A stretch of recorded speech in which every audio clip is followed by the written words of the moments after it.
Under the cool blue lights of the city, Ethan walked alone down the empty street. The night was calm and the sound of the wind mixed with the soft hum of air cars moving above the skyline. He was tired after another long shift at the repair plant. He worked with machines all day, fixing cables, changing parts, and keeping the city's power stable. It was a life without surprises, the same routine every day. He often dreamed of something greater, something that could change his world. But those thoughts always faded when reality returned. As he crossed the park on his way home, the glowing trees swayed gently, their leaves shining with neon veins. He liked this place because it was quiet. People rarely came here after dark. He looked up at the sky. The moon seemed pale behind the city's light towers. For a moment he wondered if anyone was looking back from the stars. He had always been curious about space but never believed in aliens or hidden secrets. Life on Earth already felt complicated enough. Then he heard footsteps behind him. Soft, rhythmic, and steady. He turned his head slightly, expecting to see a jogger or a late commuter. Instead, he saw a woman walking toward him. She was tall and graceful, moving with calm confidence. Her long coat shimmered like liquid silver under the streetlight, and her hair reflected faint shades of blue and white. Her eyes were bright, almost glowing, but not in an unnatural way. It was as if they carried their own light. Ethan slowed down, unsure whether to greet her or step aside. She didn't look like anyone from the neighborhood. The woman stopped just a few feet away. The air around her felt different, warmer somehow, as if the night itself paused for her arrival. She looked directly at him and said in a soft voice, "Finally, I've found you." "My human," Ethan froze. The words made no sense. He blinked and looked around to make sure she was talking to him. No one else was there. "Only her in the quiet park, excuse me?" he said nervously. "Do I know you?"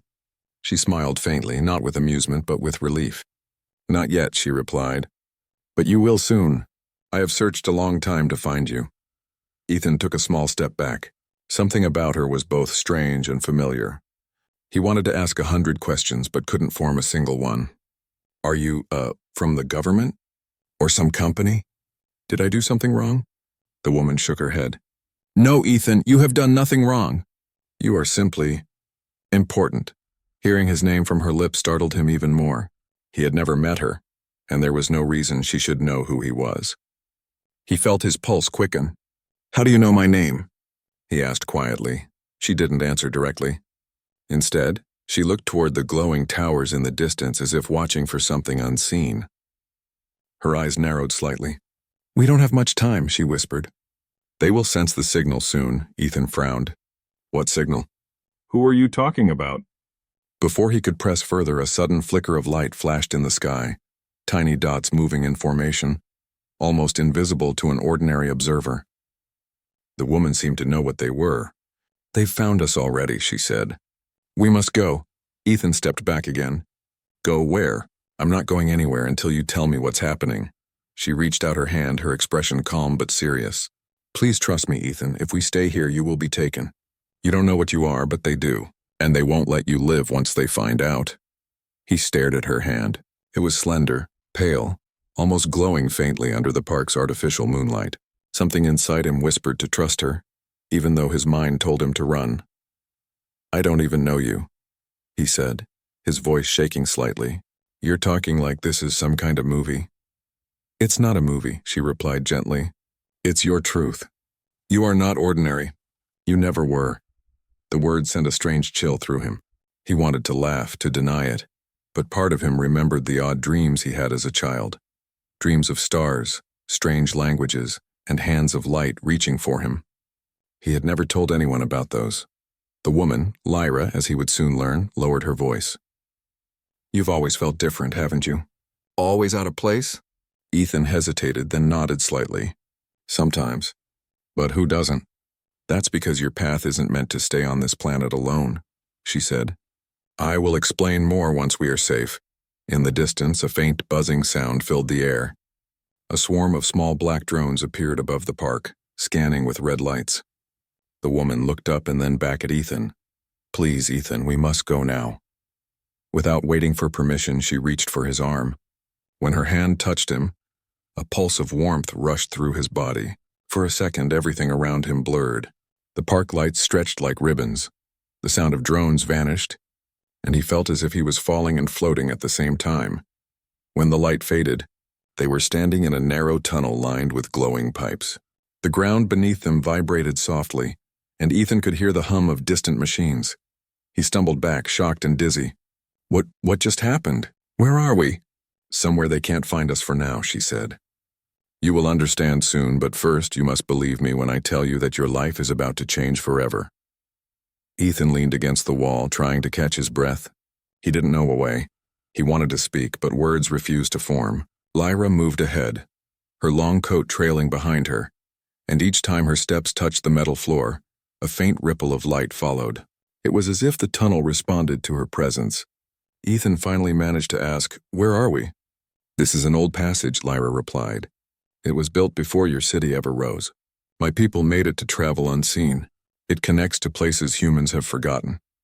Her voice was calm, steady, yet filled with something Ethan couldn't name, perhaps sadness or memory. He followed her quietly, trying to understand what she meant. He had never heard of anything like this beneath the city. If it were real, it should have been on maps or records, but he knew it wasn't. "Your people?" he asked carefully. "You mean aliens?" She smiled faintly, her expression softening. "We prefer the word travelers. My world lies beyond your sun, far beyond the stars your telescopes can see. Long ago our paths crossed with yours, but we made a choice to hide to protect something precious." Ethan frowned. "Protect what?" "You," Lyra said simply. "Or rather, what lives inside you." Ethan stopped walking. "Inside me?" Lyra turned to face him. Her silver blue eyes met his, glowing softly in the dim tunnel. "You carry a pattern, a code written in your bloodline long ago. It is not just human DNA, it is a key. An ancient design that connects to something powerful buried on your planet." He laughed nervously. "A code? That's impossible. I'm just an engineer. I fix broken machines. There's nothing special about me." Her gaze didn't waver. "Every human says that before they awaken. You may not know it, Ethan, but you've felt it. Those dreams, those moments where time slows, where you hear things no one else does." Ethan's breath caught. Since childhood, he had sometimes heard faint whispers in his sleep. Soft voices speaking words that made no sense. Images of stars forming strange shapes. He had never told anyone, afraid people would think he was crazy. "How do you know that?" he whispered. Lyra walked closer. "Because I've seen it before. The same signs appeared in others long ago. They were the chosen ones, those whose spirits could link with the ancient systems of my people. You are the last of them." Before he could reply, the tunnel lights flickered. A low rumble echoed behind them. Lyra's expression changed. "They've found the entrance," she said. "We need to move faster." Ethan followed as she began to run. They reached a large door made of dark alloy. Lyra placed her hand on it, and lines of light spread outward like veins awakening. The door opened silently, revealing a narrow vehicle inside, a levitating tram resting on invisible rails. "Get in," she ordered. Ethan climbed in hesitantly. The tram glowed blue from within, and once Lyra joined him, it started moving on its own. The tunnel blurred as they sped forward, wind rushing past. Ethan stared out the window, seeing flashes of strange symbols carved into the walls, circles, spirals, and lines that pulsed with light when the tram passed. "Where are we going now?" he asked, raising his voice above the hum. "To a place where you can begin to understand," Lyra said. "It's not safe above ground anymore. The ones chasing us are part of your own kind, but they serve something far older."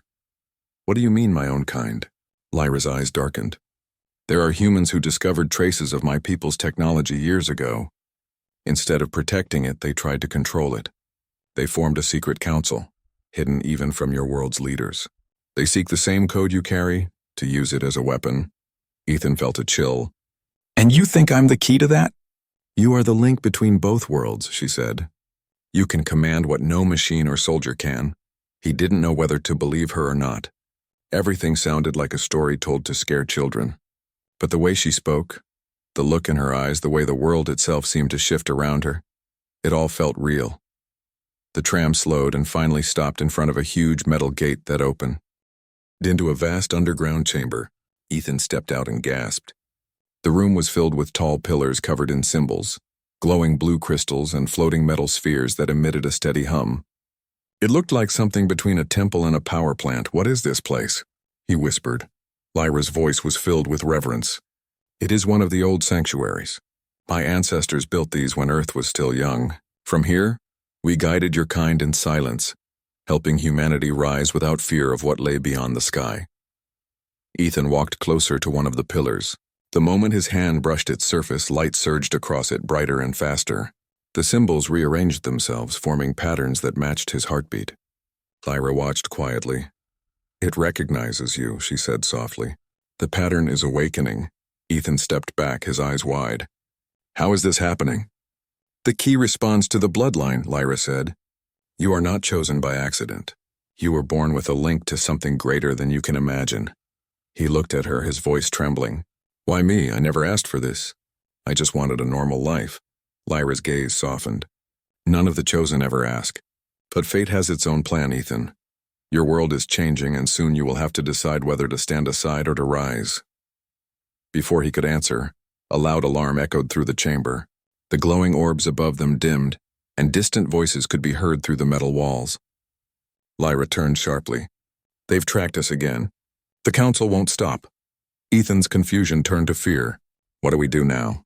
She placed a hand on his shoulder, her voice steady and, "They're part of a secret division," Lyra replied. "Your world calls them the Terran Security Council. But they are no longer what they once were. Years ago, they made contact with a shadow in the stars, something that promised them power in exchange for loyalty. Now they hunt anyone like me and anyone like you." The door shut behind them with a low hiss.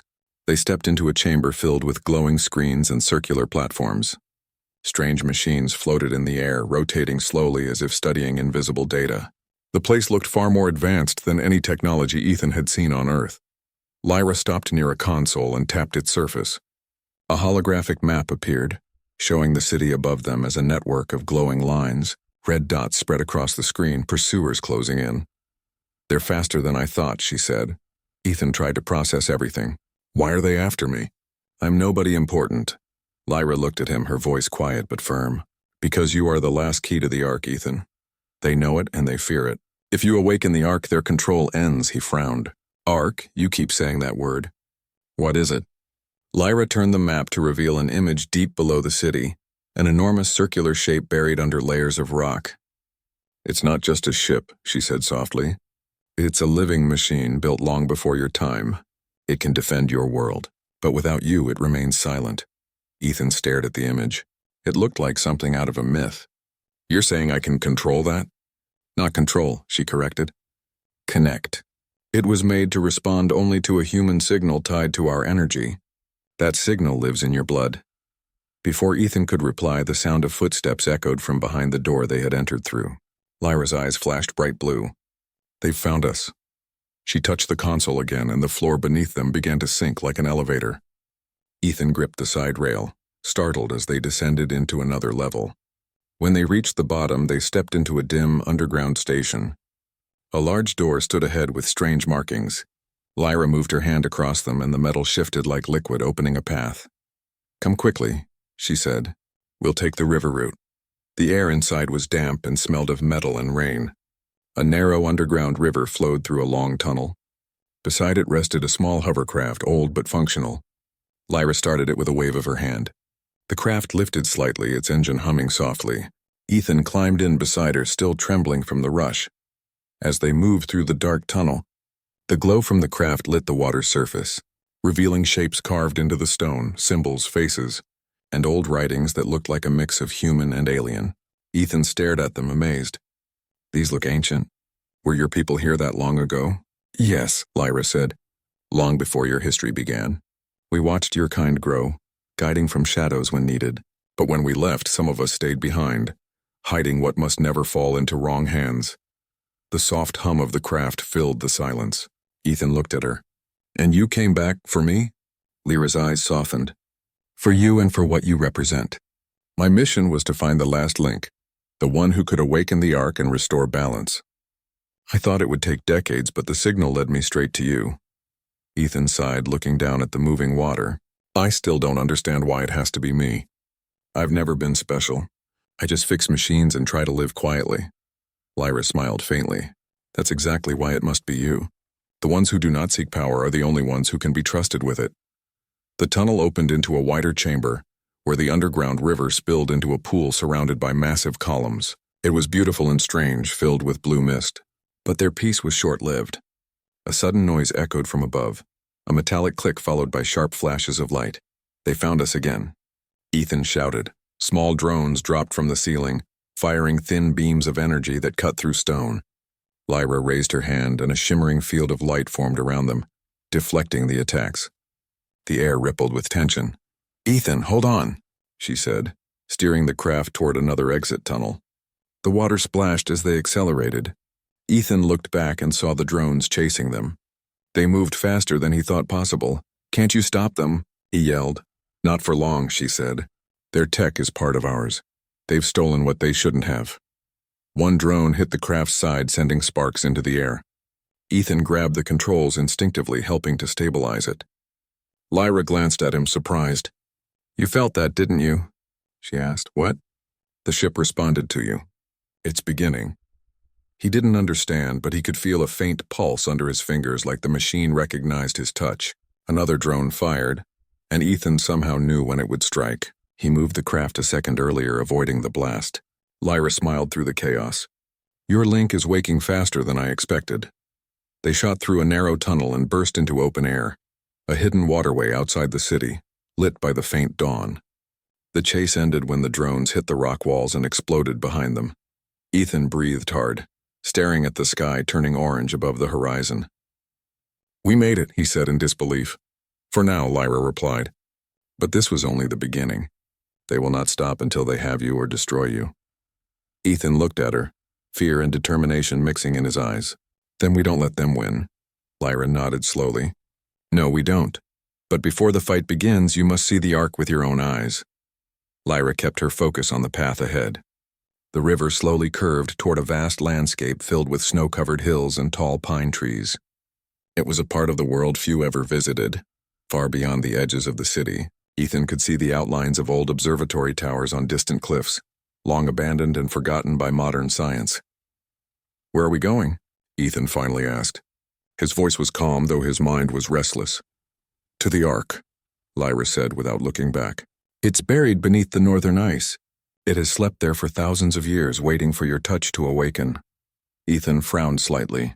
"And you're sure it's really there?" Lyra turned to him, her silver blue eyes steady. "I've seen it once before.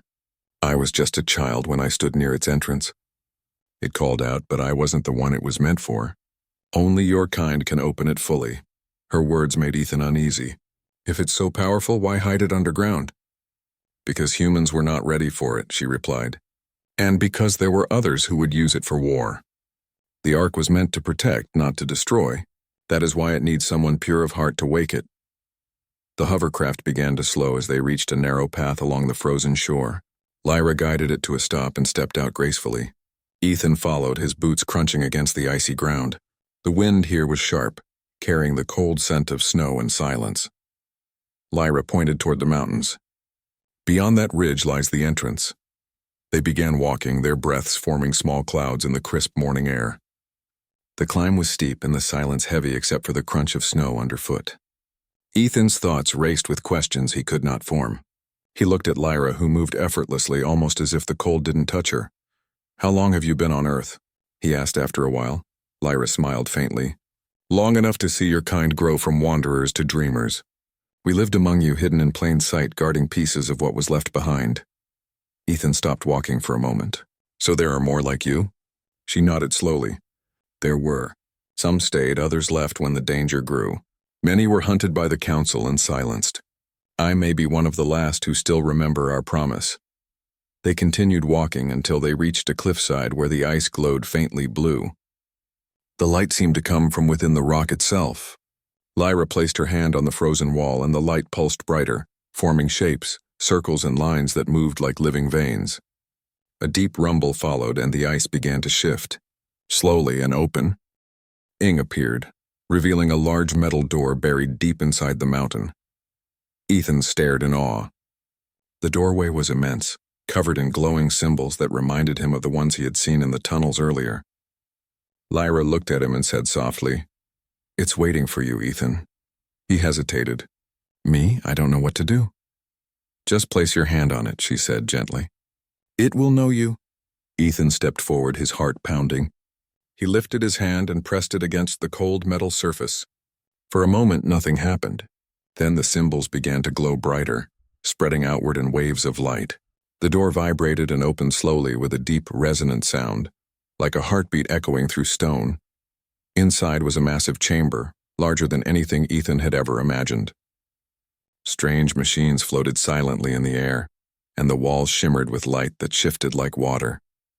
In the center of the chamber stood a structure that looked both ancient and alive, a vessel shaped like a perfect sphere, half buried in ice and glowing from within. Lyra stepped beside him. That is the Ark, she whispered. The heart of our alliance. It was built to protect this world when the stars turned against it. Ethan took a few slow steps forward. As he moved closer, he felt something stir deep inside him. The air seemed to vibrate with energy. His skin tingled, and the same faint hum he had heard in his dreams filled his ears. The ship was alive, and it recognized him. What is it doing? He asked quietly. It's welcoming you, Lyra said. It remembers the pattern written in your blood.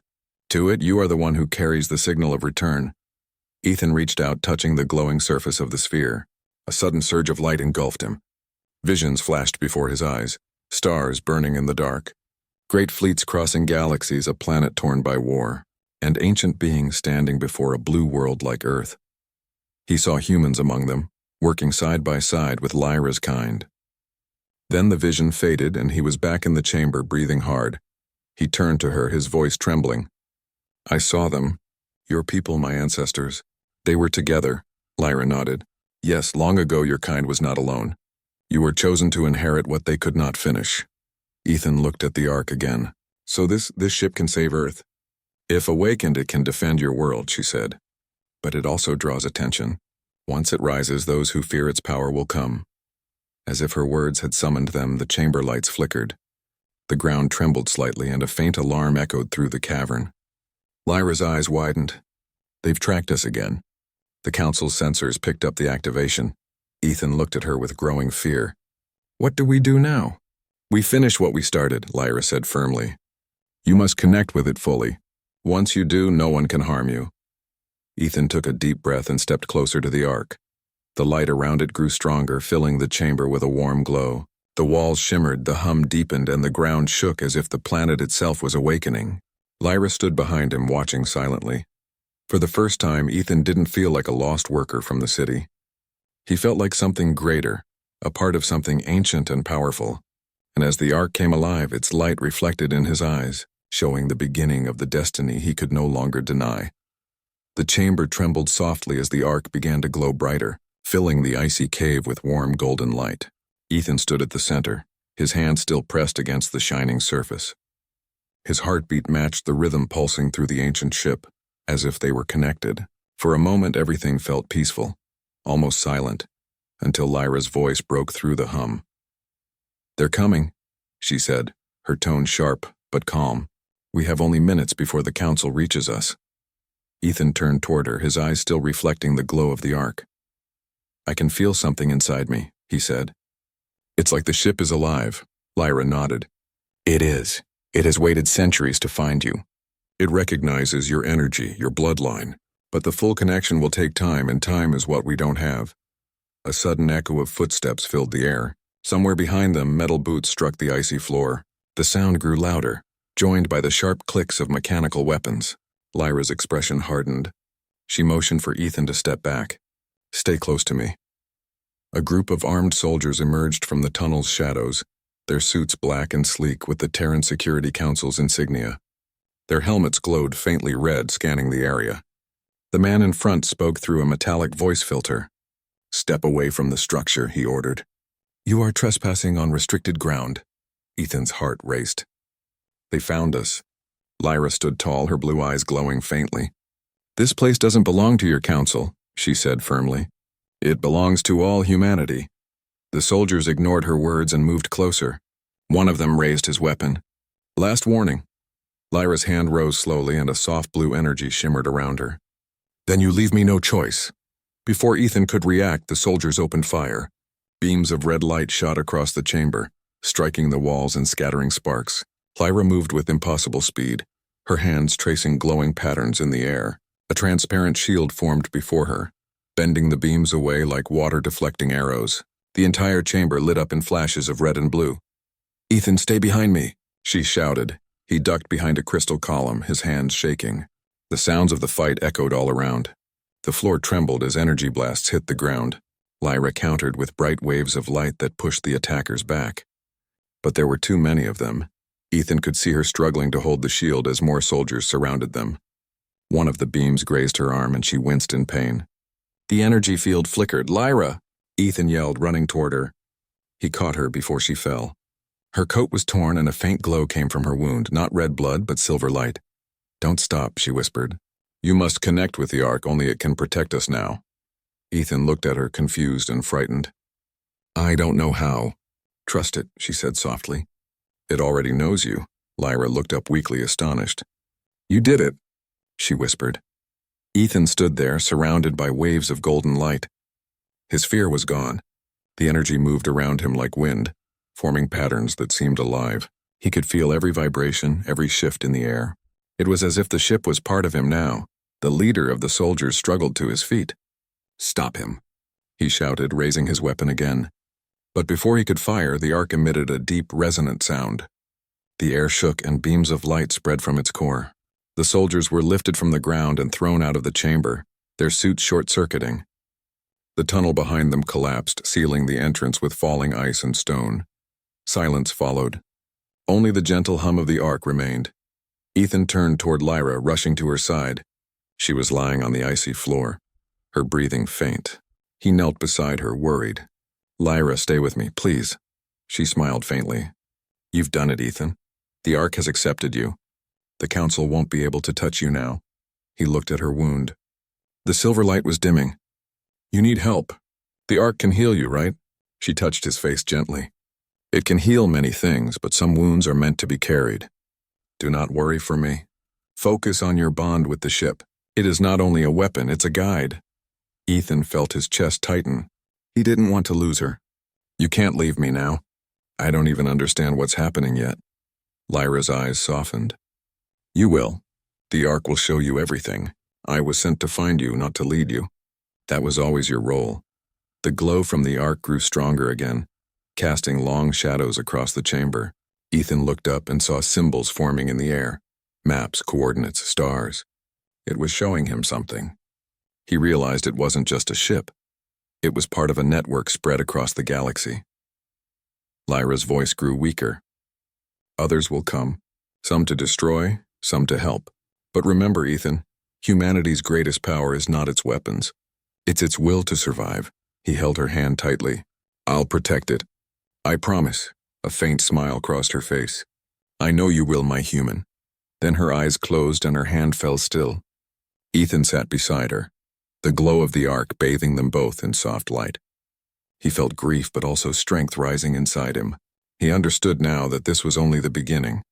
As the Ark's hum deepened, the ground beneath him shifted. Panels opened around the chamber, revealing hidden passageways and rising platforms. The ship was waking up completely. Ethan stood slowly, wiping a tear from his face. "Let's finish this," he whispered. The Ark responded, its core pulsing like a heartbeat. Light rose around him, lifting him gently into the air. Outside, far above the frozen mountains, the ground began to crack as an ancient starship buried for millennia prepared to rise once more, its power returning, guided by the last guardian of Earth. The mountain shook as the ancient Ark began to rise from its icy tomb. Snow slid down the slopes and the air crackled with bright streams of golden light.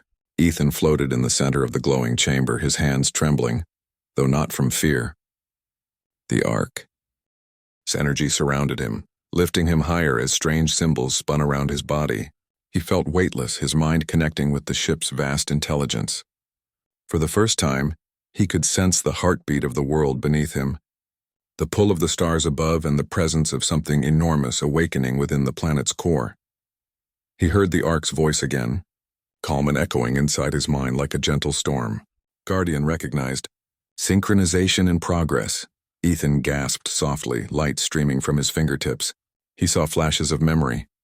Images from long ago when humans and Lyra's people had stood side by side, building cities in the clouds and ships that traveled between galaxies. He saw a great war, endless and bright, consuming everything. The memory ended with the same phrase repeating again and again, "Protect the seed of humanity." When his vision cleared, he was back in the chamber. The floor beneath him opened, and a control platform rose with glowing panels and circular symbols. Ethan slowly descended, his feet touching the warm metallic surface. He looked around for Lyra, but she lay still where she had fallen, surrounded by faint light. He knelt beside her, brushing her hair gently away from her face. "You said I'd understand," he whispered, "and I think I finally do." Her body shimmered faintly, her energy fading like starlight at dawn. The Ark's light wrapped around her, carrying her form upward, almost like the ship was taking her essence into itself. Ethan felt sadness but also peace. It was as if she had become one with the very thing she had devoted her life to protecting. "Goodbye, Lyra," he said softly. "You found me, and now I'll finish what you started." The ship responded to his words, humming louder as if it could feel his determination. The walls began to shift, and the platform expanded into a wide control deck filled with symbols and images of the world outside. Ethan could see through the Ark's sensors, mountains, skies, oceans, and far away, the glimmering lights of the city he once called home. Then he saw something else. Black ships, sharp, angular, and cold, were descending through the atmosphere. They looked like giant blades cutting through the clouds. Ethan's heart tightened. "The Council," he said under his breath. "They're bringing their army," the Ark's voice replied gently. "Threat identified. Preparing defensive protocols. Awaiting command from the Guardian." Ethan swallowed hard. "Me?" "Yes," the voice said. "You carry the signal of command. The Ark will respond only to you." He took a deep breath, trying to steady himself. "Then we defend Earth." Outside, the snow cracked as the enormous ship broke free from the ice completely. The ground split open and steam exploded from beneath. The Ark rose slowly into the air, surrounded by golden light. From above, it must have looked like a second sun emerging from the frozen mountains. Inside, Ethan gripped the console. "We can't destroy them all," he said. "There must be another way." "There is," the Ark answered. "Your kind still exists beyond the Council's control. They will hear the signal if you choose to send it." Ethan nodded. "Then do it. Send the signal." A beam of white light shot from the Ark into the sky, cutting through the clouds and spreading across the planet's atmosphere. It carried not words but feelings, peace, unity, warning, and truth. Around the world, humans saw strange lights in the sky and heard faint echoes in their minds. The message was simple. Earth is not alone. Far above, the enemy fleet faltered. Some ships broke formation, their pilots hesitating as the signal reached them. They realized this wasn't an invasion, it was a defense. They were fighting against their own world. Ethan guided the Ark higher, into the sky where clouds turned to mist and the stars began to shine. "They're falling back," he said quietly. "For now," the Ark replied.